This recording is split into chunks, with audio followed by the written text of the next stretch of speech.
Esse rio aqui, gente, olha só. E ali tem uma capivara. Olha isso aqui, ó. Eu vou chegar lá atrás e filmar pra vocês. Tem uns 70 quilos, cara, uma capivara daquela ali. Encontramos já vários bichos. Olha só. Vários bichos boiando assim nesse lugar, ó. Nesse rio aqui, ó. Já é o quinto, sexto bicho que a gente encontrou. Vou tentar filmar aqui lá pra vocês. Alguma coisa acontece nesse rio, ó. Estranho, né? É. Lugar bem perigoso também, gente, ó. E olha o bicho, olha o tamanho daquele bicho ali, ó. Encontrando várias capivaras sem vida. Olha aí, ó.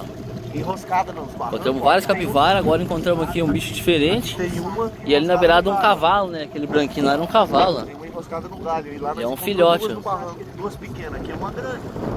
É uma grande, Olha né? o tamanho do bicho, ó. O tamanho desse bicho. Mais de 80 quilos. Mais de 80 quilos, uma capivara grande. Não sei que mistério que tem nesse rio aqui, não.